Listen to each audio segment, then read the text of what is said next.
Aujourd'hui, je veux vous parler très simplement à propos d'être guidé par le Saint-Esprit. Simplement être guidé par le Saint-Esprit. Dans 2 Corinthiens chapitre 3, verset 8, Paul a dit que, en tant que serviteur de Dieu, il devait s'assurer que les gens obtiennent et soient guidés par le Saint-Esprit. Il a dit le ministère au service de l'Esprit. Ce ministère spirituel qui est de faire que les hommes obtiennent et soient gouvernés par le Saint-Esprit sera bien plus glorieux encore que quand la loi a été donnée. Pensez à cela. C'est ce que je fais, et c'est la responsabilité de tout serviteur, d'enseigner aux gens toute la parole de Dieu, mais surtout enseigner aux gens comment vivre une vie où ils sont remplis du Saint-Esprit tout le temps, littéralement remplis du Saint-Esprit tout le temps. Et je veux encourager chacun d'entre vous aujourd'hui et chaque jour de votre vie à prier pour que vous soyez remplis jusqu'à déborder de la présence et de la puissance du Saint-Esprit. Le monde est dans un état désespéré et quand les gens sont autour d'un croyant, il doit y avoir un débordement qui sort de nos vies, qui fera une différence pour quelqu'un d'autre. Et je veux avoir ce débordement dans ma vie jusqu'au point où je n'ai pas nécessairement besoin de prêcher à quiconque, et je ne parle pas de comme je le fais maintenant, mais quand je vais à la pharmacie ou au supermarché, je veux que les gens sachent qu'il y a une différence dans ma vie. Et je crois que c'est ma responsabilité, en tant que serviteur, d'enseigner tout le conseil de la parole de Dieu, mais particulièrement de savoir plus à propos du ministère du Saint-Esprit. Quand Jésus est monté aux cieux, il a dit « Ce sera en fait plus avantageux pour vous que je m'en aille, parce que si je m'en vais, je vous enverrai le Saint-Esprit. » Jésus ne pouvait être qu'à un seul endroit à la fois parce qu'il était dans un corps, mais le Saint-Esprit est dans nous tous et travaille à travers nous tous, tout le temps, à travers toute la terre. C'est pourquoi Jésus a dit « Vous accomplirez les œuvres que je fais, vous en ferez même de plus grandes. » Chacun tout seul ne fera peut-être pas de choses plus grandes, mais nous tous, si nous travaillons ensemble comme un seul homme, nous pouvons faire de plus grandes choses parce que le Saint-Esprit est en nous tous et il travaille. Donc nous voulons obtenir et être remplis de et guidés par le Saint-Esprit. Maintenant, être guidé par le Saint-Esprit est quelque chose de vraiment majeur. Et j'étais une chrétienne pour beaucoup d'années. Et même si j'aimais Dieu et j'allais à l'église régulièrement, je n'étais pas guidée par le Saint-Esprit. J'étais guidée par moi-même. J'étais guidée par Joyce et ce que je voulais faire, et cela s'appelle la chrétienté charnelle. C'est de cela que Paul parlait quand il parlait à propos de personnes qui étaient charnelles. Mais quand nous apprenons comment être guidés par le Saint-Esprit nous guide hors de l'esclavage et dans la victoire. Il nous montre quoi faire quand nous avons des problèmes dans certaines situations. Il nous guide dans de grandes décisions spirituelles majeures et qui changent nos vies, et il nous guide dans les petites choses de tous les jours qui ne feraient probablement aucune différence pour quiconque d'autre que vous. Nous avons besoin d'avoir ce genre de relation proche avec le Saint-Esprit. Donc il dit « Je veux que vous soyez remplis et guidés par le Saint-Esprit. » Maintenant, 1 Thessaloniciens chapitre 5, versets 22, 23 et 24. « Retenez ce qui est bon et gardez-vous de ce qui est mauvais sous quelque forme et quelque type que ce soit. Que le Dieu de paix lui-même vous rende entièrement saints, qu'il vous sépare des choses profanes, vous rende purs et entièrement consacrés à Dieu, et qu'il vous garde parfaitement esprit, âme et corps. Maintenant comprenez cela. Votre esprit, votre âme et votre corps, votre esprit, votre âme et votre corps. Encore une fois, qu'il vous garde parfaitement esprit, âme et corps, afin que vous soyez irréprochables lors de la venue de notre Seigneur Jésus-Christ le Messie. Et le verset 24, « Celui qui vous appelle à lui est fidèle et digne de confiance, et c'est lui qui accomplira Tout cela, il accomplira son appel en vous bénissant et en vous gardant. Maintenant, je pense que si un jour nous ne serons pas en colère contre nous-mêmes, nous devons peut-être nous comprendre nous-mêmes un peu mieux que maintenant, parce que vous savez que vous pouvez vouloir deux choses différentes en même temps, l'une étant bonne et l'autre étant mauvaise. Et vous pensez, quel est mon problème maintenant? Je veux me lever et aller à l'église demain. Je ne veux pas me lever et aller à l'église demain. Je ne veux pas manger cette glace au chocolat. Je veux manger cette glace au chocolat. Je veux te pardonner. Je veux rester en colère contre toi tout le reste de ma vie. Eh bien, ce qui arrive est ceci. Ceux-ci sont nos petits amis aujourd'hui. Le corps, l'âme et l'esprit. Nous avons une petite lumière dans notre esprit. J'ai pensé que c'était plutôt génial. Alors, quand nous sommes nés de nouveau, cette partie de nous, la partie de l'esprit, qui est la partie la plus profonde de notre être, est rendue sainte. Nous sommes lavés à l'intérieur, parce que Dieu ne peut pas être quelque part qui n'est pas saint. Donc, pour qu'il vienne et pour qu'il vive en nous, il doit nettoyer l'endroit avant de pouvoir venir et y vivre. J'aime le dire ainsi, j'aime dire que lorsque nous sommes nés de nouveau, nous portons en nous la graine de tout ce que Dieu est. J'aime 1 Jean 3,9, il dit que nous recevons la semence divine du Dieu puissant. Nous obtenons une nouvelle nature. Dieu vient vivre en nous et nous avons littéralement tout ce dont nous avons besoin spirituellement pour grandir et être mature et être tout ce que Dieu veut que nous soyons. Alors il dit, je te sanctifierai, esprit. Mais quoi à propos de ce gars-là, l'âme? Mais qu'en est-il de... Vous voyez, nous l'avons bien habillé, n'est-ce pas merveilleux? Le corps.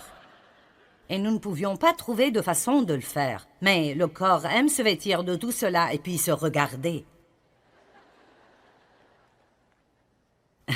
N'aimez-vous pas cela? La moitié de ceci m'appartient probablement. Voici une petite étiquette qui dit « Je suis génial ». Et nous allons de « Je suis génial » à « Je suis stupide, je me déteste, je m'aime tellement », vous savez. Mais là, cette âme, je ne sais pas ce qui me serait arrivé si je n'étais pas arrivé à comprendre mon âme et la façon dont j'ai été façonné. J'ai appris ceci il y a beaucoup d'années en lisant des livres écrits par Watchman Nee parce que je n'apprenais vraiment cela nulle part alors. On me disait tout ce que j'avais et tout ce qui m'était disponible, mais rien de cela ne semblait marcher dans ma vie et je ne savais pas ce qui clochait. J'écoutais à propos des promesses de Dieu et de comment je pourrais avoir toutes ces choses par la foi, et je luttais si dur pour essayer d'appliquer chaque message que j'écoutais quand j'écoutais des enseignements. Et finalement, j'ai compris que ce dont la Bible dit que c'est à moi à la base est ce que j'ai en Christ. Mais si ça ne sort jamais de mon esprit, dans mon âme, et ne sort pas ultimement à travers mon corps jusqu'à là où les gens peuvent le voir, alors j'irai peut-être bien, mais je n'aiderai personne d'autre. Je ne pourrai pas faire quoi que ce soit pour quiconque d'autre. Et alors ça m'aidait vraiment pour me comprendre moi-même, de réaliser que mon âme, et nous en avons tous une, et ma pensée, ma volonté et mes émotions. Votre âme vous dit ce que vous voulez, ce que vous pensez et comment vous vous sentez. Elle ne vous dit rien à propos de Dieu, elle vous dit tout à propos de vous-même.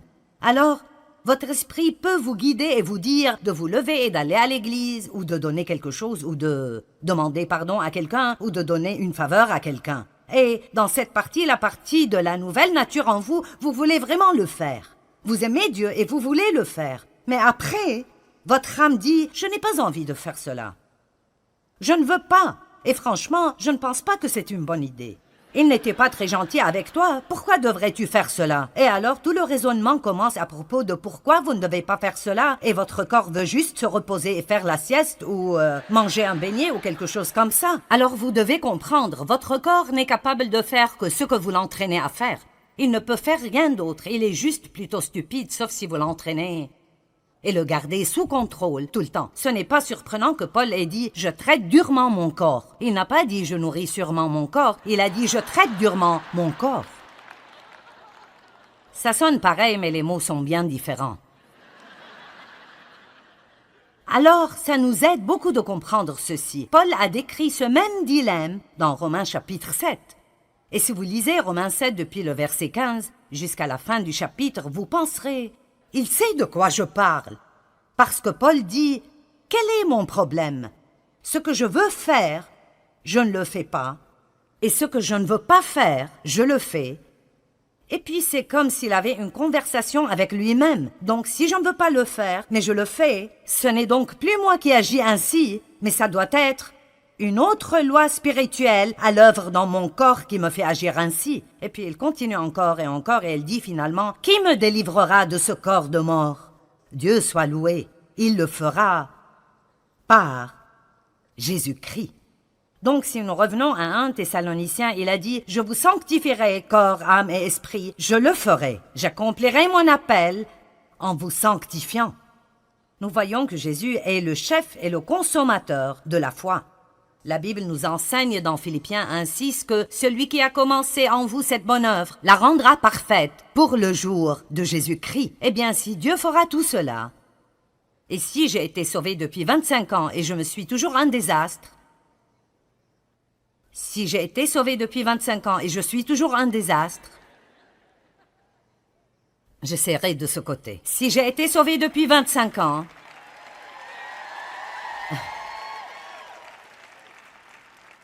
est-ce que quelqu'un sait de quoi je parle? Amen. Alors, quelque chose va mal. Donc, qu'est-ce qui cloche? Je veux dire, Dieu a promis qu'il le ferait. Mais si ça n'arrive pas, alors, quel est le problème? Eh bien, peut-être que vous ne savez pas comment vous appuyer sur la grâce de Dieu, ni comment vraiment dépendre de lui, ni comment recevoir sa grâce. Mais aussi, peut-être que nous ne coopérons pas avec et ne nous soumettons pas au Saint-Esprit. J'aime dire tout le temps que nous sommes les partenaires de Dieu. Dieu a sa part et nous avons la nôtre. Dieu ne fera pas notre part et nous ne pouvons pas faire la sienne. Amen. Dieu ne fera pas ma part et je ne veux pas faire la sienne. Et je me mettrais dans les beaux pétrins si j'essayais de faire sa part. Je veux dire, j'ai tellement essayé de changer Dave et ça n'a simplement pas marché. Amen. J'ai essayé de changer mes enfants et ça n'a pas marché non plus. Nous essayons toujours de faire des choses que nous ne pouvons pas faire au lieu de faire ce que nous pouvons faire et de laisser Dieu faire ce que nous ne pouvons pas faire. Ça s'appelle la confiance. Dieu veut que nous jouissions de cette aventure. Alors, quelle est notre part? Vous savez, je crois que notre part est d'apprendre à laisser le Saint-Esprit nous guider. Et quand nous sentons que l'Esprit Saint nous demande de faire ou de ne pas faire quelque chose, nous ne devons pas lutter contre cela. Nous devons simplement nous abandonner au Saint-Esprit. Nous avons simplement besoin de dire « D'accord, tu es plus intelligent que moi, je suis passé par là 100 fois. Pourquoi est-ce que je continue d'insister à faire cela à ma façon et de passer par là une fois de plus ? Pourquoi ne pas dire « Tu es plus intelligent que moi, que tu sais ce que tu fais » et simplement abandonner? Mais nous sommes un peu têtus parfois. Ne sommes-nous pas un peu têtus parfois? Peut-être que ce n'est personne d'entre vous, mais je sais que je le suis. Le Saint-Esprit est l'agent de sanctification et quand la Bible parle de la sanctification, même si nous sommes déjà sanctifiés dans l'Esprit, il parle de notre sanctification totale. Totale. En d'autres termes, Dieu veut... Je le dirais de cette façon. Il ne veut pas juste être gardé dans cette boîte spirituelle. Il ne veut pas juste vivre dans cette petite boîte spirituelle où nous le laissons sortir le dimanche matin pendant 45 minutes et puis nous partons et le reste de la semaine, nous avons un autocollant sur notre voiture et une croix autour du cou, mais nous faisons exactement ce que nous voulons tout le temps. Ce n'est pas le but de Dieu pour nos vies. Son but est que nous nourrissions notre esprit de la parole de Dieu qui commence alors à renouveler nos pensées et puis cette parole commence à agir dans nos vies. Elle change nos pensées, elle change notre volonté et elle commence à contrôler nos émotions. Mais cela n'arrive pas sans que nous disions « Oui Seigneur, c'est ce que je veux dans ma vie ». Vous savez quoi? Dieu est un gentilhomme et il ne nous obligera pas à faire quoi que ce soit. Nous devons le vouloir. Et si vous étudiez le mot « sanctification », c'est le même mot que « sainteté ».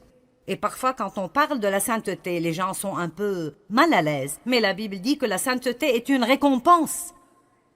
C'est en fait une récompense. Quand vous vivez une vie sainte, c'est une récompense parce que vous ne vous sentez pas coupable et condamné tout le temps à cause de toutes ces choses que vous ne faites pas et que vous savez que vous devriez faire parce que Dieu vous a dit de les faire et vous ne l'avez pas écouté. Maintenant, vous avez des problèmes. Tout le monde reconnaît cette situation-là? D'accord. Tout le monde, bien sûr. Alors j'aimerais prendre la liberté ici de vous lire un peu de la définition du mot sanctification du dictionnaire grec Vine. Donc ce n'est pas quelque chose que je viens d'inventer. Ça vient des gens qui sont supposés savoir de quoi ils parlent. N'aimez-vous pas mettre le mot expert partout? Eh bien, ceci vient des experts. Donc la sanctification veut dire réservé pour Dieu. Donc la première question que je veux vous poser est: est-ce que vous croyez que vous êtes réservé pour Dieu? Vous ne vous appartenez pas, vous avez été acheté, d'après la Bible, acheté par quelque chose de précieux, le sang de Jésus-Christ. Et cette croix qui est en haut, je leur ai demandé de mettre ça là ce week-end, parce que je veux continuer à rappeler les gens du prix que Jésus a payé pour cette liberté que nous avons quand il a été cloué sur cette croix et a souffert et a saigné et est mort et a payé pour nos péchés. Amen. Et alors, je dois avoir un type de réponse à cela, différent de juste passer ma vie à faire ce que je veux faire. J'aime toujours dire que si Dieu n'avait besoin de nous pour rien, dès que nous sommes sauvés, il pourrait nous ravir d'ici et nous irions dans la gloire. Mais il a besoin de nous. Nous sommes les mains et les pieds, les yeux, les bras, la bouche, les oreilles de Jésus. Il appelle le monde à travers nous. Donc, mis à part pour Dieu. Et puis il dit le type de vie, ou comme j'aime l'appeler, le mode de vie, qui est approprié à ceux qui sont mis à part. Donc, en d'autres termes, si nous sommes mis à part pour Dieu, alors il y a un mode de vie qui doit aller avec cela. Alors, nous ne pouvons pas juste aller à l'église et continuer à vivre avec un mode de vie profane et impie toute la semaine. Il y a un certain mode de vie que nous vivons. Si nous appartenons à Dieu, nous commençons à penser et à parler différemment. Nous commençons à agir différemment. Nous pardonnons aux gens qui nous ont blessés. Nous ne restons pas en colère contre eux. Nous ne gardons pas tout pour nous-mêmes. Nous apprenons en fait à nous réjouir dans le don. Nous sommes bons envers les gens. Nous voulons faire des choses pour les gens. Ça devient une marque déposée dans nos vies de voir combien de gens nous pouvons en fait rendre heureux. Nous ne sommes pas centrés sur nous-mêmes tout le temps en nous ayant nous-mêmes en tête. En fait, nous croyons que nous appartenons à Dieu et nous nous levons chaque jour pour dire « Dieu, me voici, montre-moi ce que tu veux faire pour moi aujourd'hui, montre-moi ce que tu veux faire à travers moi aujourd'hui, je ne m'appartiens pas, je t'appartiens à toi. » J'aime ce que Jésus a dit « J'ai préparé un corps pour vous. » Et c'est là où nous devons arriver. Nous sommes un corps totalement rempli et inondé de Dieu, comme le dit Paul dans Éphésiens 3, 19, pour que vous soyez remplis jusqu'à toute la plénitude de Dieu. Je vous le dis, quand vous arrivez au point où vous n'essayez pas de faire ce que vous voulez tout le temps, la vie devient si merveilleuse. Elle est absolument merveilleuse. Combien de vous savent ce que les feux d'arrêt sont? Vous arrivez à un feu d'arrêt et si le feu est vert, vous pouvez y aller. Et si le feu est orange, c'est supposé signifier « faites attention ». Ce ne serait pas très sage d'y aller. Mais la plupart d'entre nous pensent juste que ça veut dire « dépêche-toi et passe avant que le feu devienne rouge ». Et donc si c'est un feu rouge, ça veut dire « stop ». Vous savez, je crois que dans notre relation avec le Saint-Esprit, nous avons aussi des feux verts, des feux oranges et des feux rouges. Et nous devons savoir quand c'est orange. Tu devrais faire attention à ce propos. Et quand nous obtenons ce vas-y, et nous entendons Dieu dire « Arrête-toi, ne fais pas ça. Si tu le fais, tu auras des problèmes. » Je veux que les choses marchent bien dans ma vie, pas vous? Donc, nous sommes sanctifiés. Nous sommes supposés vivre une vie qui convient à notre appel. Et après, cette définition est longue et elle dit beaucoup d'autres choses, mais j'aime cette partie. Elle dit « Cette sanctification doit être apprise de Dieu comme il l'enseigne dans sa parole. » Écoutez ceci, et elle doit être poursuivie par le croyant sincèrement et indéniablement.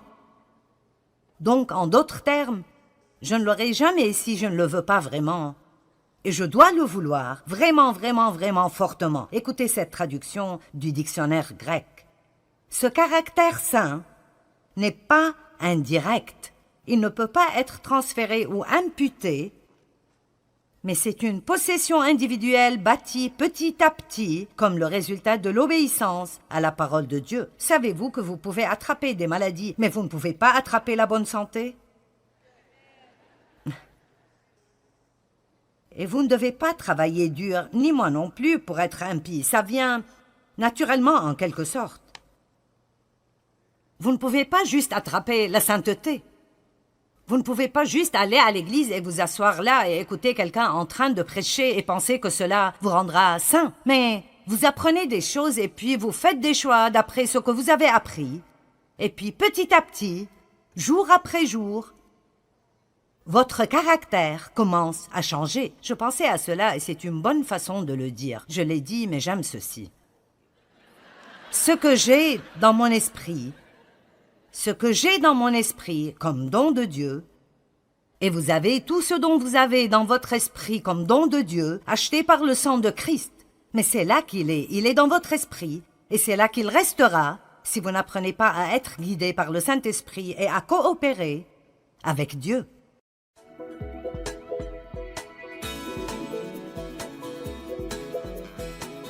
Aujourd'hui, vous allez découvrir que les paroles contiennent de la puissance et apprendre à les utiliser pour changer votre vie. Ceci tout de suite à l'antenne.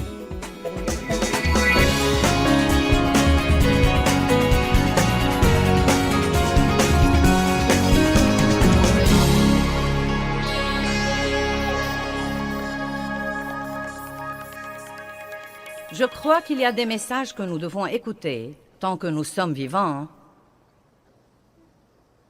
au moins 2 ou 3 fois par an, même si vous croyez que vous les connaissez, vous devez les écouter plusieurs fois. Et parmi ces messages, les messages sur la pensée, les messages sur la vie dans le fruit de l'esprit sont parmi ces messages aussi, et l'importance de manifester ce fruit. Et il y a des tas de ce genre de messages, mais l'un d'entre eux est l'enseignement sur la bouche, l'enseignement sur la puissance des paroles. Ça me stupéfie. J'y pensais aujourd'hui. Combien d'années je suis allée à l'église? Non, mais des années et des années, sans jamais écouter un message sur la puissance des paroles. Jamais, pas une seule fois. Donc, j'attristais le Saint-Esprit tout le temps.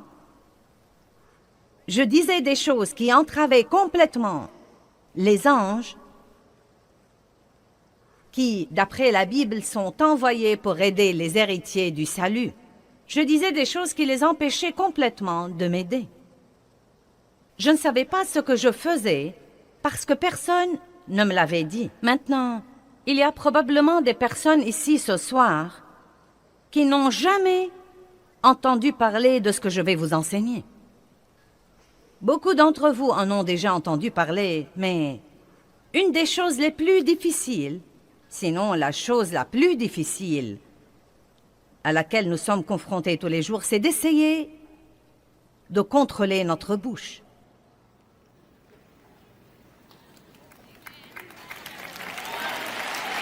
En fait, la Bible dit que nul ne peut dompter la langue à part le Saint-Esprit. C'est lui qui le fait. Cela ne veut pas dire que le Saint-Esprit va la dompter à notre place, mais que nous devons prier régulièrement et demander l'aide de Dieu là-dessus. Et si vous lisez les psaumes, vous verrez que le roi David faisait ça tout le temps. Il faisait des confessions concernant sa bouche et ses paroles et demandait toujours à Dieu de l'aider. Que les paroles de ma bouche et les réflexions de mon cœur te soient agréables. Mais une garde à ma bouche, ô Dieu, de peur que je ne pêche contre toi par ma langue. Il y a toutes sortes de versets comme quoi vous devez prier et demander tous les jours à Dieu de vous aider à prononcer les paroles de la vie partout où que vous alliez et non pas celles de la mort. Amen. L'autre chose qui arrive quand nous comptons sur le Saint-Esprit pour dompter notre langue, sachant qu'il ne va pas le faire à notre place, je crois que le Saint-Esprit nous le rappellera. L'évangile de Jean nous dit que le Saint-Esprit nous rappellera des choses. Donc, si vous êtes comme moi, et je suis sûre que nous nous ressemblons tous à bien des égards, vous dites des choses et vous les regrettez, vous savez. Mais si vous vous fiez à Dieu pour vous aider, quand vous dites des choses que vous ne devriez pas dire, vous commencez à avoir une conviction là-dedans que vous devez vraiment, faute d'une autre façon de le dire, vous taire. Amen. Et je vais enseigner là-dessus tout le week-end. Vous dites, tu vas enseigner tout le week-end sur la bouche. Croyez-moi, il y a beaucoup de choses à dire là-dessus. Nous ne manquerons pas d'informations et je ne crois pas que vous allez vous ennuyer. Mais si aucun de vous n'a besoin de ce message, je me le prêcherai à moi-même parce que j'en ai besoin. Le don que Dieu m'a donné est dans ma bouche, mais elle a aussi été mon plus grand problème dans la vie. Et ce n'est pas du tout rare. Donc, nous allons intituler ce message « Les paroles contiennent de la puissance », de même que ce genre ici contient de l'eau ce soir. Les paroles que nous parlons contiennent de la puissance en elles. Et je veux que vous compreniez ça. Chaque parole qui sort de votre bouche a de la puissance en elle. Une puissance créative ou destructive. Une puissance positive ou négative. La plupart de nous connaissent Proverbe 18, 21 qui dit « La mort et la vie dépendent de la langue ». Maintenant, c'est un verset sensationnel.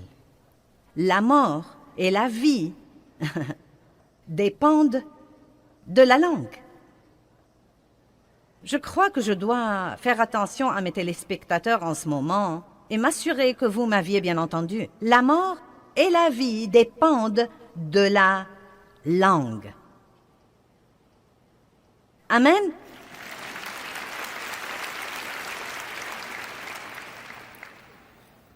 Et la Bible dit que...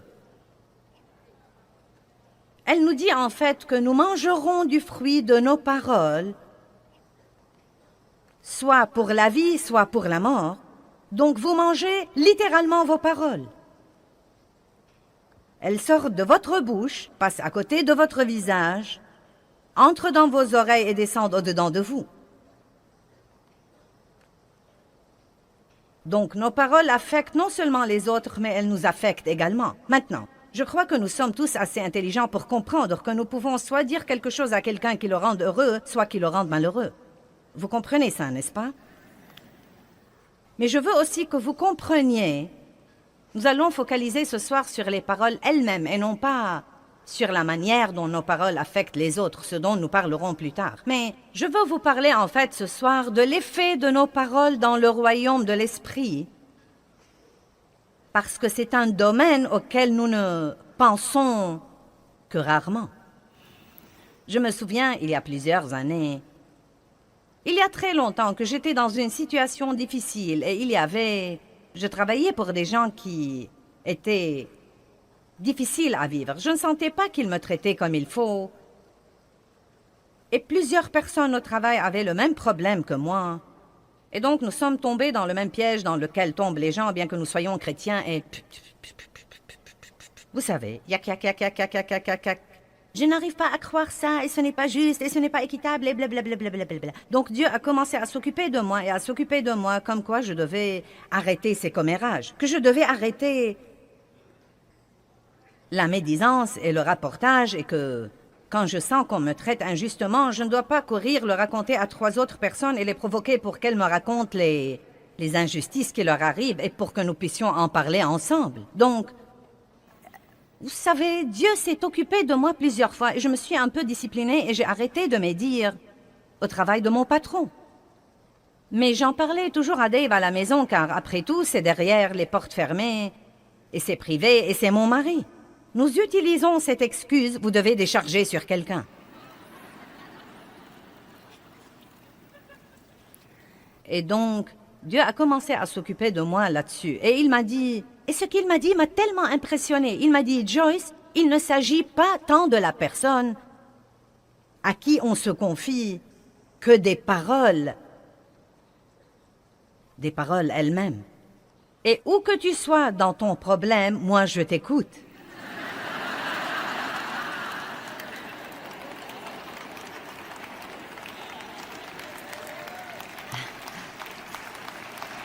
Amen.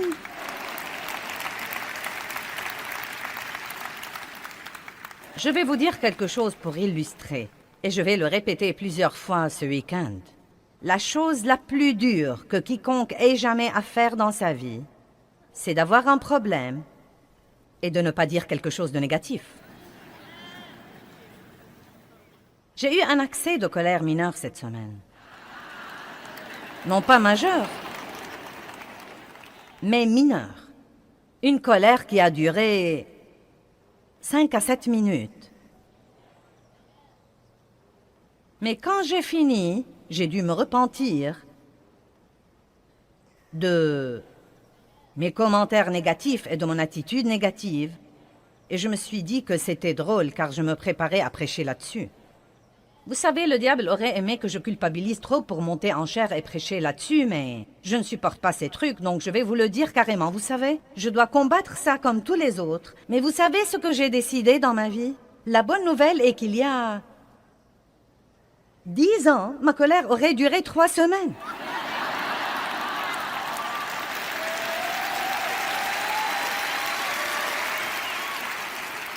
Donc, je ne suis pas là où je devrais être, mais Dieu merci, je ne suis plus là où j'étais autrefois.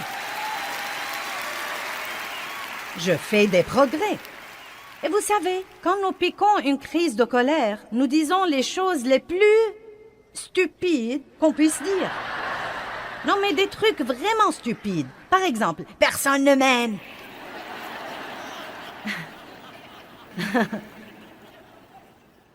Dave m'a regardé et m'a dit... Est-ce que tu as dit que personne ne t'aime? Non, mais des choses stupides, vraiment stupides. Donc, nous devons tous écouter ceci, et nous devons tous aller de l'avant.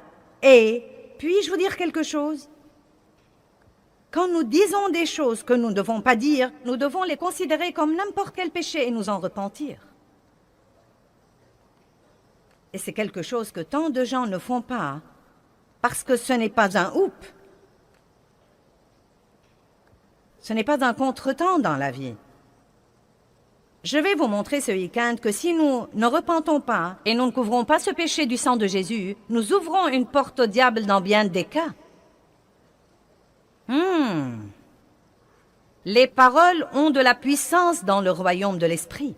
De l'esprit. Vous savez, les paroles sont intéressantes. Vous savez, Jésus a dit, mes paroles, elles sont esprit et elles sont vie. Donc, les paroles opèrent dans le royaume de l'esprit car vous ne pouvez pas les voir. Et pourtant, elles ont un effet. Quelqu'un vous dit quelque chose et cela vous affecte de l'intérieur. Cela peut soit vous élever, soit vous démolir. Il y a des milliers de gens dans ce bâtiment et vous êtes tous comme ça. Pourquoi êtes-vous venus ici? Pour m'écouter parler? Pourquoi? Parce que je dis à haute voix les paroles de Dieu et vous avez vous-même expérimenté que la parole de Dieu peut sûrement changer votre pensée et changer votre point de vue et changer votre attitude et changer votre vie.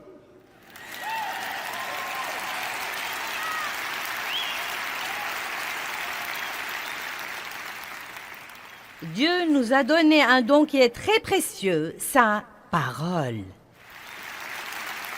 La parole de Dieu est le plus grand don que nous ayons. Et que vous le sachiez ou non, vous avez déjà écouté beaucoup de la parole ce soir. Nous avons chanté la parole, nous avons exhorté avec la parole. Même quand je vous ai parlé de notre matériel spirituel, j'ai dit que ce matériel contenait la parole pour que vous puissiez le prendre chez vous sur une bande et continuer à être élevé et changé. La Bible nous dit que Dieu a un bon plan pour votre vie, mais que votre pensée doit être complètement renouvelée par la parole de Dieu pour voir ce plan se réaliser. Je rends grâce à Dieu pour sa parole. 2 Corinthiens 3, 18 dit « Si vous demeurez dans ma parole, vous serez transformés et changés en l'image de Dieu, de gloire en gloire en gloire. » Jésus dit « Si vous demeurez dans ma parole, vous connaîtrez la vérité, et la vérité vous affranchira et vous libérera. » Il y a tant de merveilleuses promesses concernant la parole. Parlons des paroles que nous parlons et des anges. Combien d'entre vous croient que Dieu vous a assigné des anges dans votre vie pour vous aider et vous protéger?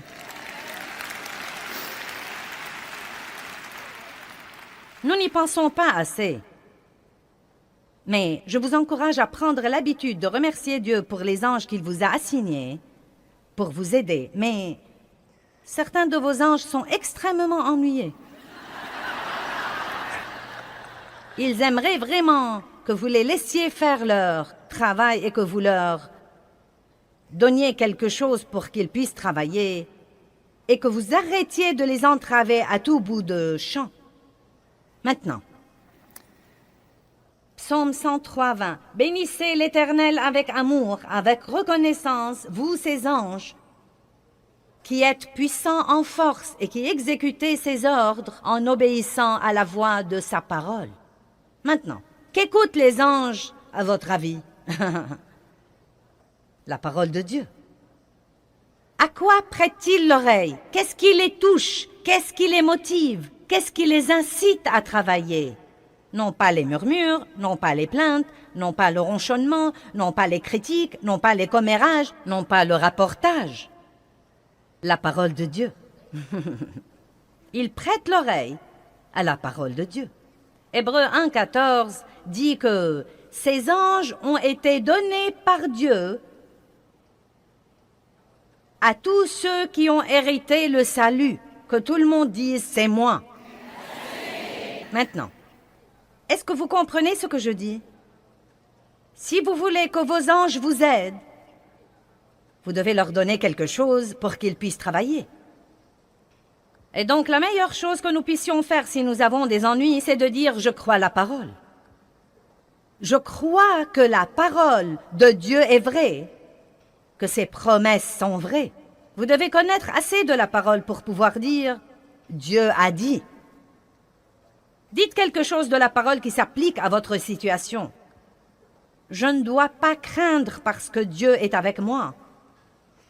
Ou bien, selon le cas, Dieu pourvoira à tous mes besoins selon ses richesses en gloire par le Christ.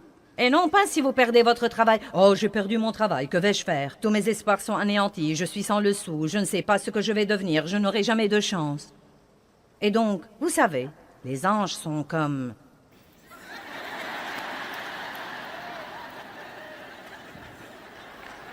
Allez, donne-nous quelque chose pour pouvoir travailler. Est-ce que vous comprenez? Veux-tu me donner un petit quelque chose pour que je puisse travailler? Dis quelque chose pour que je puisse travailler. Vous pourriez donc essayer de dire quelque chose comme « Bien, j'ai perdu mon travail. Cela ne me transporte pas de joie, mais je crois que Dieu a un meilleur travail pour moi. Et je crois que quand je sortirai chercher du travail, j'aurai la grâce du Seigneur partout où que j'aille. Je me fie complètement à Dieu, j'ai des anges. Seigneur, libère-les et laisse-les ouvrir des portes pour moi en ce moment. Ces anges seront heureux parce qu'ils pourront vous aider et travailler pour vous. Amen. Maintenant, je vais vous le dire en avance. Quand vous êtes vexé, bon sang, c'est dur. Parce que tout en vous veut parler de ce que vous ressentez.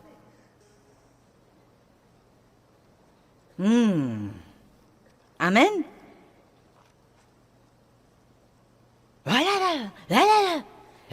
J'en ai vraiment assez. Et si vous avez quelqu'un autour de vous qui essaye de vous calmer, vous aurez envie de le gifler. Non. Et je vais vous dire ce que je déteste. Que quelqu'un de ma famille me dise « Eh bien, je connais une dame pasteur qui dit... »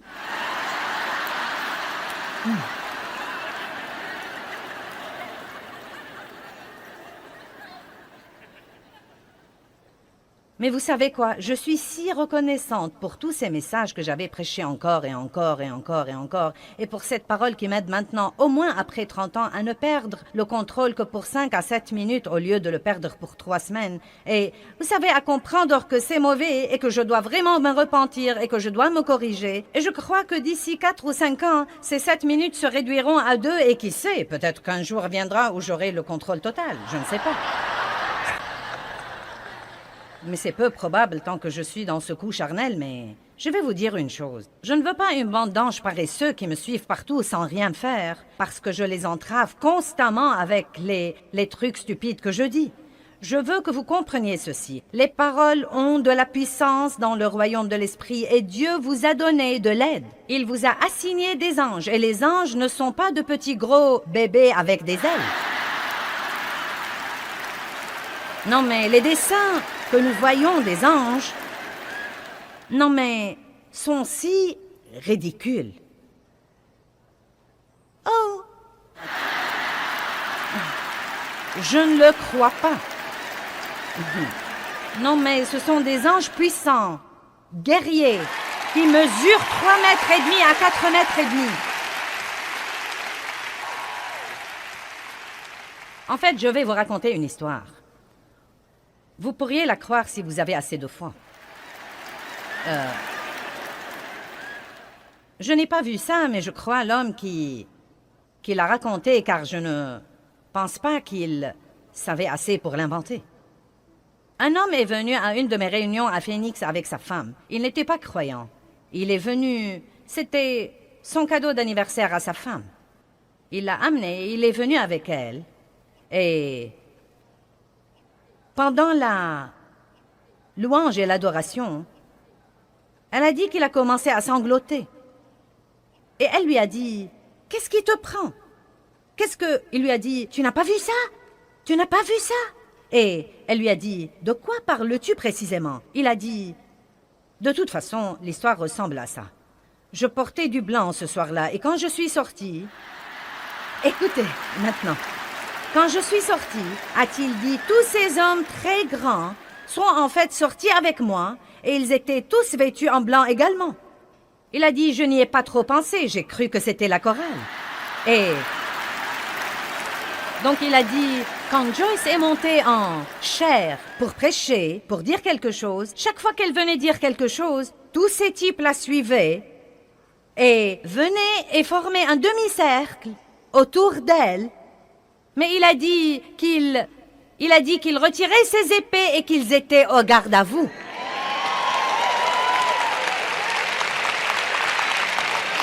Pendant que je prêchais. Eh bien, ce type a été sauvé. Je le dis sans aucun doute. Et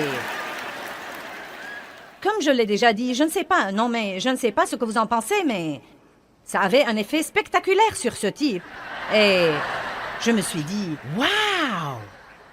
Bon sang, si seulement nous pouvions nous rendre compte que nous ne sommes pas seuls, que nous ne sommes pas tous seuls, et que Dieu a dit, ne craignez pas parce que je suis avec vous, où que vous soyez, et je... » Bon Dieu!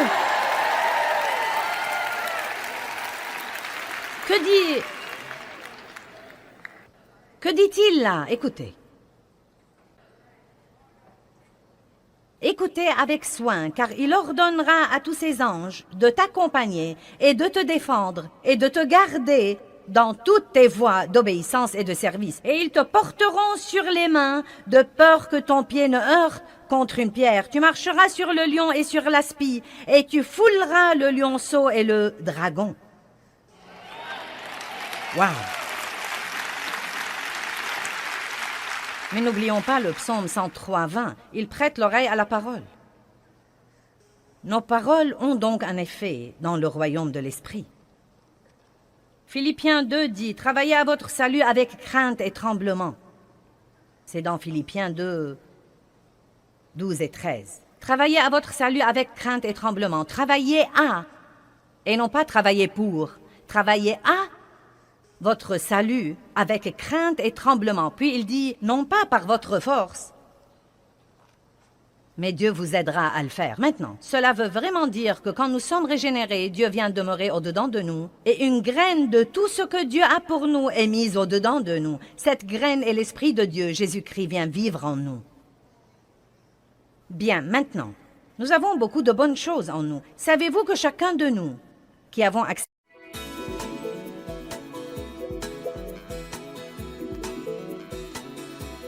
Aujourd'hui, dans notre programme, je veux vous expliquer comment la prière simple peut vous aider à surmonter les problèmes les plus compliqués.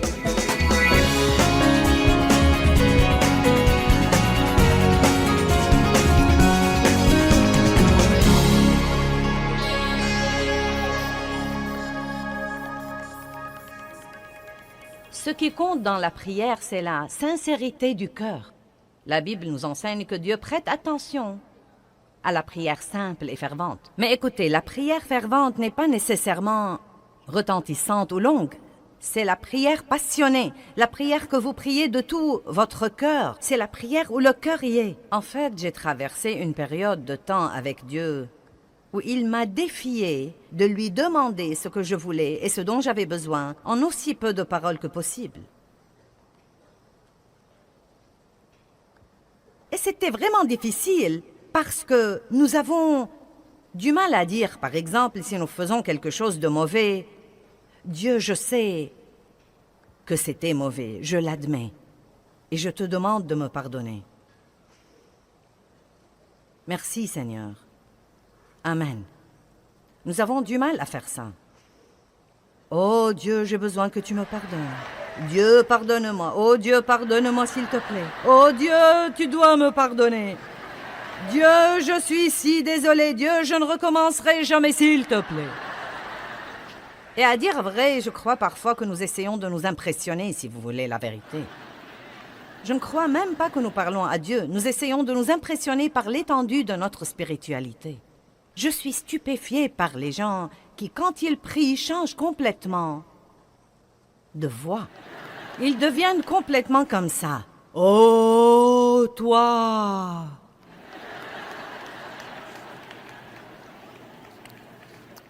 Donc, je ne sais pas ce que vous en pensez, mais la prière est une conversation avec Dieu.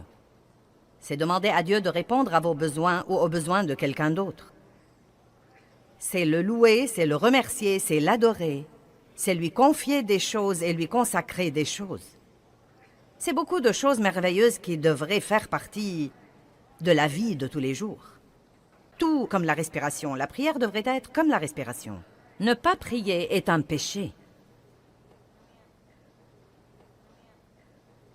La pire chose qui puisse arriver si vous ne priez pas, c'est rien.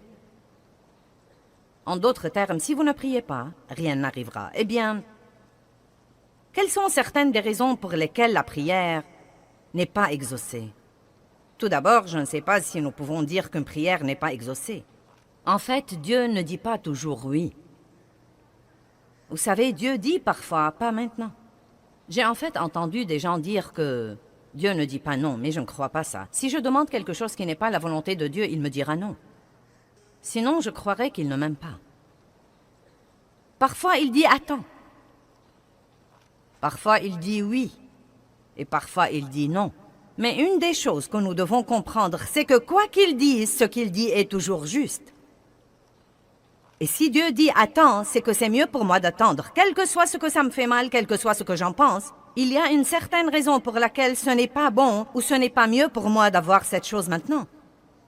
Si Dieu dit non, il n'essaye pas de me cacher des choses et n'essaye pas de m'empêcher d'avoir quelque chose que je veux. Il a simplement quelque chose de meilleur en tête et je ne suis pas assez intelligente pour savoir comment le demander. Donc je suis reconnaissante que Dieu me donne ce qu'il sait que je devrais avoir. Et laissez-moi vous dire quelque chose, bien-aimé. Quand vous arrivez au point où vous pouvez faire confiance à Dieu dans ces choses-là, ce que la vie peut devenir douce. Car vous n'êtes plus obligé de lutter avec les choses tout le temps. Vous savez ce qui nous contrarie? Essayez de faire que quelque chose se produise, que seul Dieu peut en fait produire. Allez, comprenez ça ce soir. Essayez de faire que quelque chose se produise, que seul Dieu peut produire. Puis-je vous dire quelque chose? Vous ne pouvez pas changer les membres de votre famille. Bulletin, flash, flash du ciel, vous ne pouvez pas changer les membres de votre famille, vous pouvez leur donner l'exemple. Et à dire vrai, si nous faisons un petit effort pour donner l'exemple un peu plus, et si nous fermons notre bouche un peu plus, et si nous arrêtons de dire à tout le monde ce qu'ils devraient faire, eh bien, c'est encore tôt et je prêche bien déjà.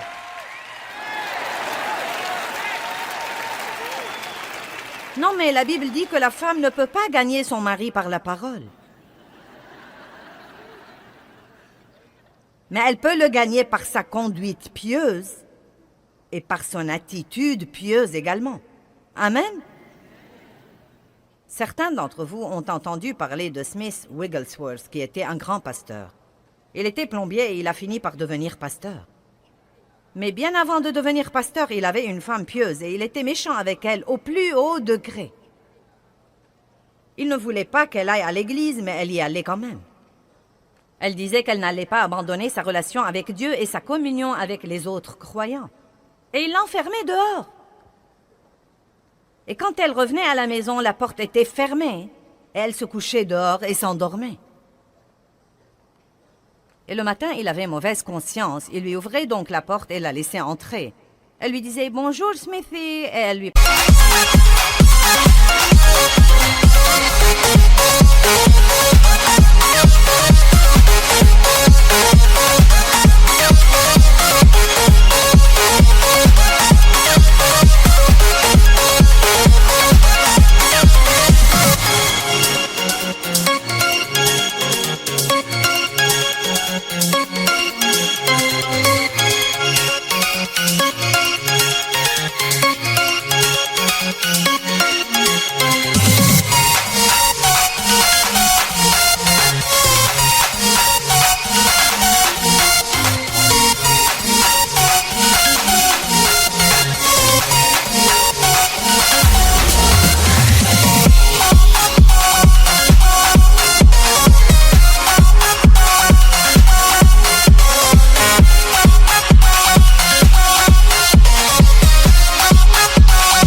préparer son petit déjeuner.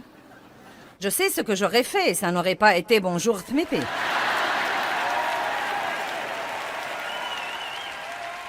Mais d'un autre côté, si j'étais mariée à cet homme, il serait resté plombier et ne serait jamais devenu grand pasteur. Mais elle lui donnait l'exemple dont nous avons parlé. Et elle a continué à être tellement gentille avec son mari qu'il a fini par être sauvé et radicalement rempli du Saint-Esprit et par devenir un des plus grands prédicateurs renommés que l'Église a connus. Laissez-moi donc répéter. Vous ne pouvez pas changer les membres de votre famille, mais vous pouvez prier pour eux. Et si vous priez, vous ouvrez la porte à Dieu pour travailler. Si nous essayons de faire les choses sans faire intervenir Dieu, cela empêche littéralement Dieu de travailler. Parce que nous sommes les associés de Dieu. Et nous ne devons pas exécuter nos plans et nous attendre à ce que Dieu les bénisse ensuite. Nous devons passer un temps avec Dieu et apprendre ce qu'il veut faire et suivre son exemple. Vous ne pouvez obliger personne à aimer Dieu. Aussi ardemment que vous vouliez que vos bien-aimés soient sauvés, vous ne pouvez pas les obliger à aimer Dieu. Oh, si seulement je pouvais. Si seulement je pouvais ouvrir les cœurs des gens et les remplir de l'amour de Dieu et les refermer et les libérer. Vous savez, quand vous connaissez la vie que quelqu'un pourrait avoir et que vous le voyez faire des erreurs et détruire sa vie, non mais vous voudrez juste... Mais vous ne pouvez obliger personne à aimer Dieu. Et quand j'ai finalement compris ça, ça m'a délivré d'une grande pression. On n'oblige personne à aimer Dieu. Chacun de nous doit faire son choix personnel. Et là encore, je crois vraiment... Oui, nous sommes tous appelés à prêcher aux autres. Et nous sommes appelés à partager notre foi avec eux. Mais je crois parfois, à dire vrai, que nous prêchons trop. Et que nous ne sommes pas le bon exemple que nous sommes censés être. Je crois que nous devons parfois être un meilleur exemple. Et donc, si nous croyons à la puissance de la prière et que nous commençons vraiment à prier pour les choses pour lesquelles nous peinons et nous travaillons, nous pourrons nous détendre et jouir de notre vie pendant que Dieu travaille. Vous voyez, je suis arrivée au point où je crois vraiment que Dieu travaillera si je prie. Je le crois parce que j'ai prié pour vous. J'ai prié toute la semaine et j'ai prié pour des choses très spécifiques aujourd'hui. J'ai prié dans la chambre du fond avant de venir ici. Et j'ai prié Dieu de faire quelque chose en vous. J'ai prié pour la guérison. J'ai prié Dieu de guérir les cœurs brisés. J'ai prié Dieu de vous encourager. J'ai prié Dieu de vous enseigner quelque chose. Je veux que vous tombiez profondément amoureux de Dieu. Et donc, je crois que pendant que je suis là-haut pour utiliser le don que Dieu a mis en moi et pour faire ce que je sais faire, Dieu travaille en vous. Et peu importe si vous avez l'air de vraiment changer, ça n'a pas d'importance pour moi. Vous savez, si vous me dites que vous changez ou pas, je crois de tout mon cœur qu'un dépôt a été fait en vous et que vous allez voir les résultats d'être là. Je crois ça et je suis heureuse parce que je le crois.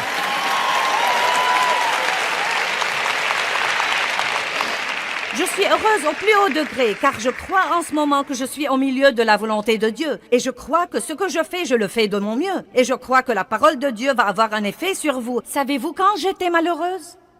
Quand je venais ici et pendant que je prêchais, j'observais les visages des gens qui sont dans la salle.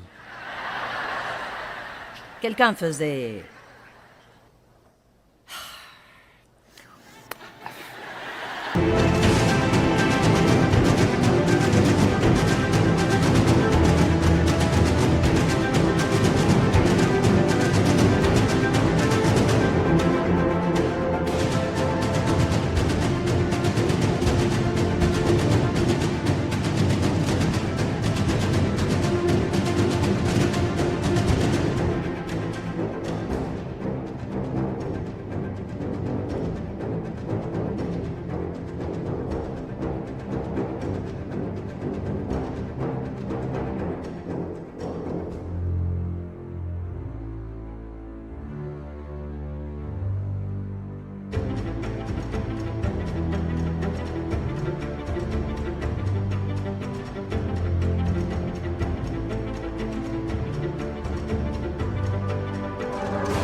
Où quelques-uns se levaient et quittaient au milieu de mon sermon, et je me disais, oh mince alors, c'est terrible.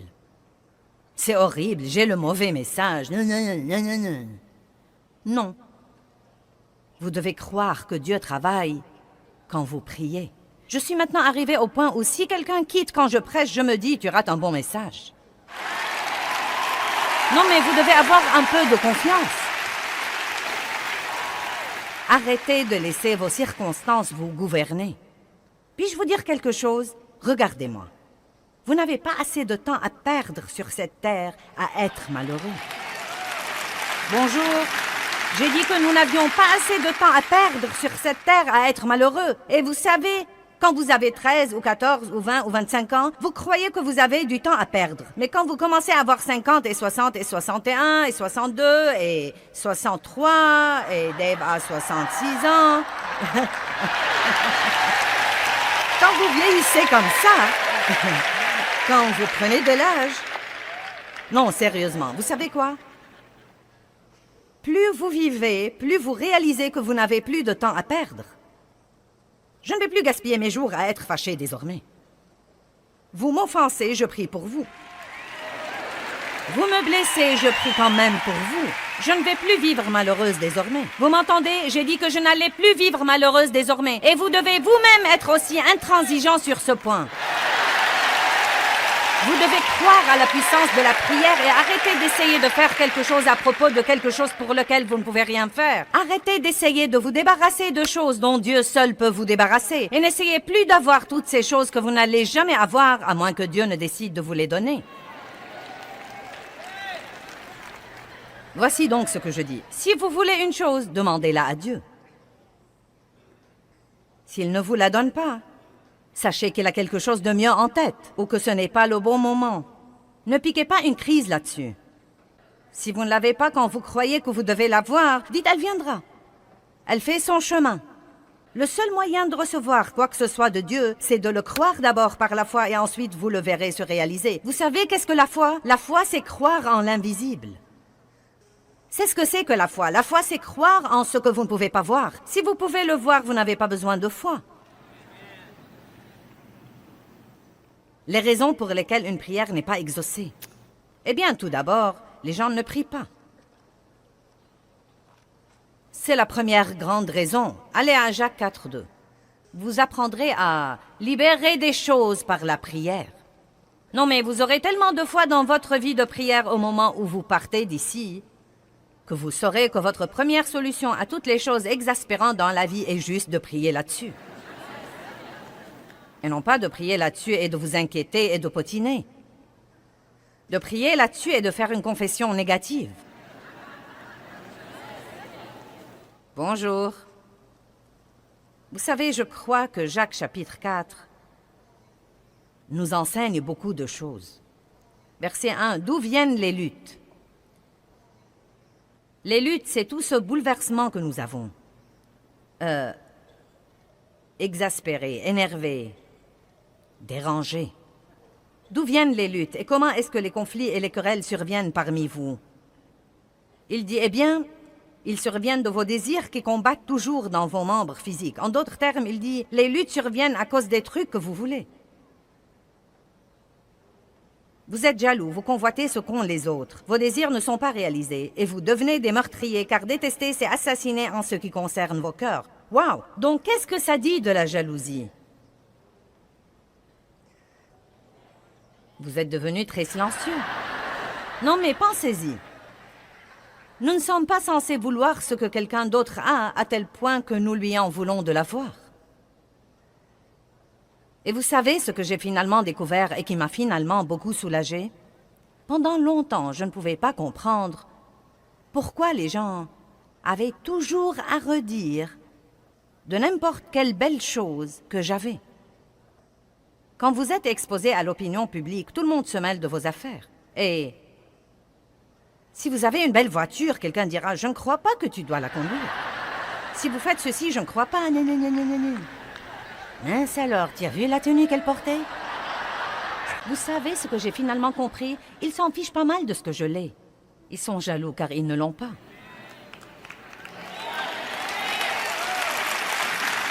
Et il en va de même pour vous, vous savez. Vous achetez une jolie maison et certains de vos amis seront jaloux et me diront de vous. C'est juste parce qu'ils veulent une maison comme vous, mais ils ne savent pas comment s'y prendre pour l'avoir. Il dit ici, d'où viennent les luttes? Qu'est-ce qui nous garde vexés? Je n'ai pas le temps d'être contrarié par ce que quelqu'un d'autre a. Nous n'allons pas comparaître devant Dieu à la place des autres. Chacun va comparaître devant Dieu et rendre compte pour lui-même. Chaque homme comparaîtra devant Dieu et rendra compte pour lui-même. Nous ne devons pas nous inquiéter de ce que quelqu'un d'autre fait ou ne fait pas, ou de ce qu'il possède ou ne possède pas, ou de ce qu'il dépense ou ne dépense pas, ou de ce qu'il a ou n'a pas. Car nous n'allons pas répondre de lui. Nous nous épargnerons d'ennui si nous nous occupons de nos affaires. Vous brûlez de jalousie et de colère et vous n'avez pas le contentement et le bonheur que vous voulez. Vous avez des querelles et des luttes. Et franchement, il y a environ 20 ans, la phrase suivante a changé ma vie. Vous ne possédez pas parce que vous ne demandez pas. Quel beau verset. Vous ne possédez pas parce que vous ne demandez pas. Et je me suis rendu compte, ce jour-là, il y a une bonne vingtaine d'années, quand je lisais ce verset et que j'étais une jeune chrétienne et une jeune ministre, frustrée, et j'essayais de faire que toutes ces choses se produisent, et elles ne se produisaient pas, et j'essayais de faire grandir mon ministère et de faire ceci à mon mari et cela à mes enfants et quelque chose d'autre aux autres. Je me fâchais contre les gens parce qu'ils n'ont pas aimé ceci ou cela. Et c'était un soulagement pour moi d'entendre Dieu dire « Tu n'as pas parce que tu ne demandes pas. Tu essayes de faire que quelque chose se produise au lieu de me le demander et de te fier à moi pour avoir les meilleures choses qui soient. » Allons à Ésaïe 65.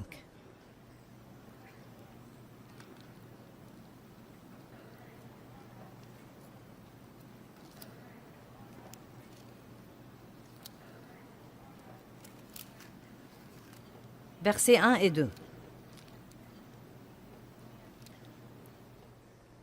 crois que ce sont des versets plutôt tristes.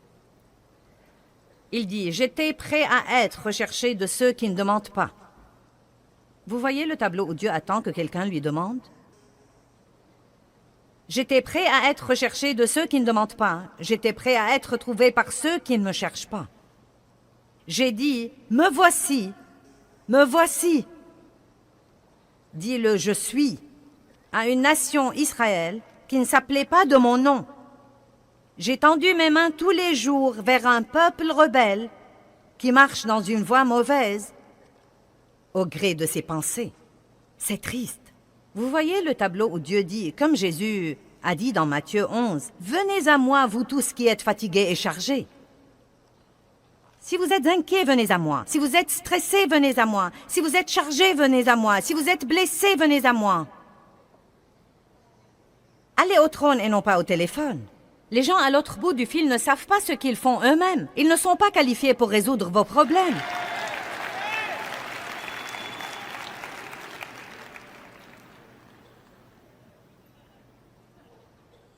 N'est-ce pas un verset génial? J'étais prêt à être recherché de ceux qui ne demandent pas. J'ai dit, me voici, me voici. Mais personne ne m'a cherché. Dieu est un bon Dieu. Hébreux 11:6 dit, sans la foi, il est impossible de plaire à Dieu. Et celui qui s'approche de lui doit croire deux choses, que Dieu est et qu'il est le rémunérateur de ceux qui le cherchent diligemment. Dieu est un bon Dieu. Il attend pour vous faire des choses. Mais vous devez les lui demander. Ne vous fâchez pas contre votre patron qui ne vous donne pas la promotion que vous voulez. Avez-vous jamais pris la peine de la demander à Dieu? Peut-être que ce n'est même pas ce dont vous avez besoin.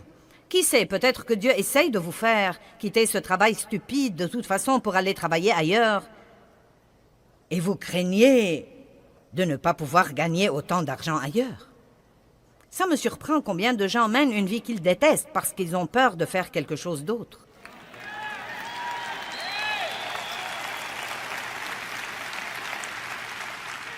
Voici un bulletin du ciel, je l'ai juste reçu.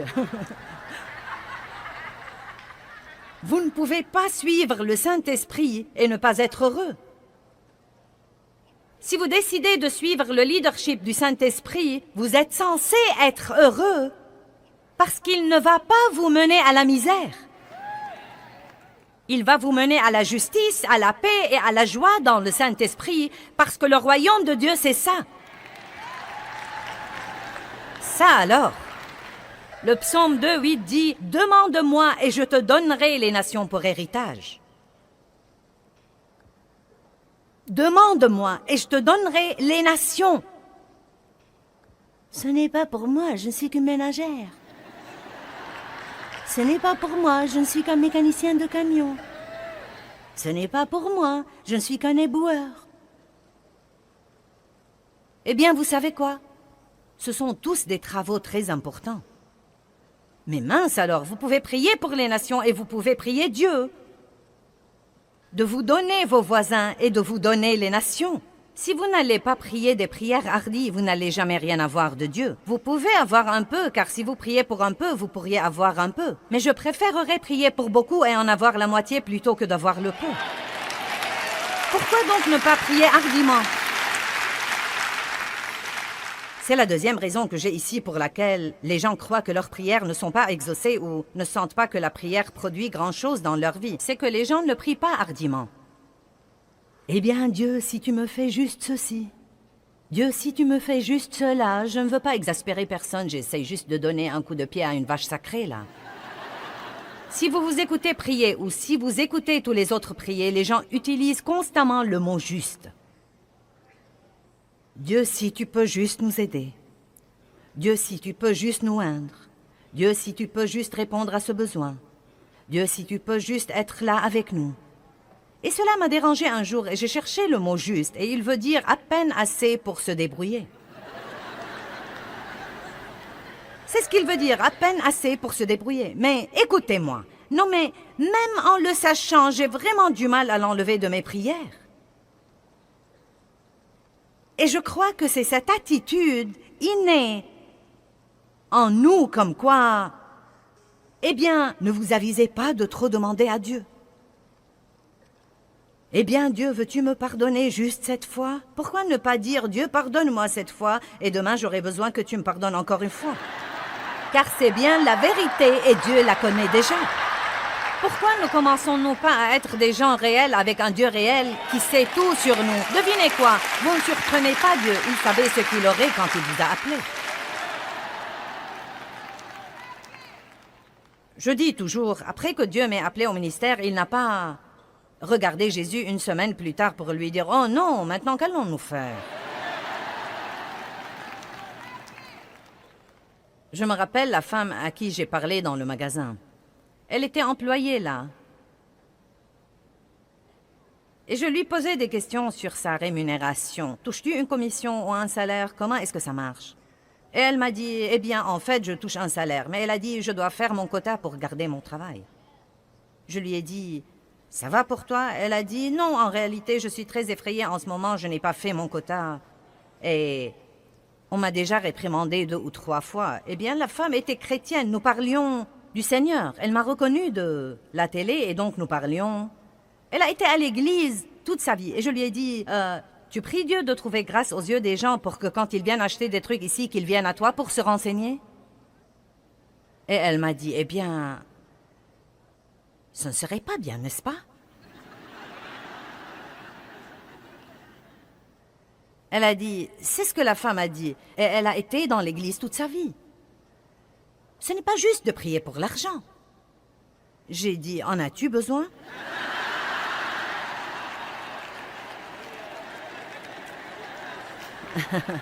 Si tu en as besoin et que tu ne l'as pas, tu devrais commencer à prier là-dessus, car c'est le seul moyen dont tu vas l'avoir. La Bible dit, et mon Dieu pourvoira à tous mes besoins.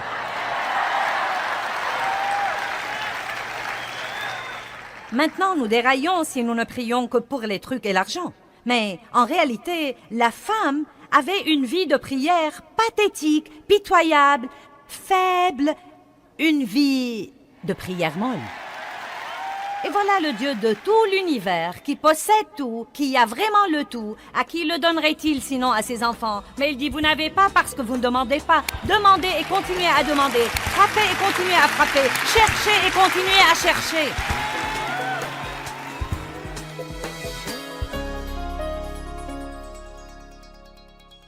Eh bien, Jacques 4,2 dit, vous n'avez pas parce que vous ne demandez pas. Et ça m'a vraiment changé la vie quand j'ai découvert que je ne devais pas travailler aux choses et essayer de faire qu'elles se produisent et que je pouvais les demander à Dieu.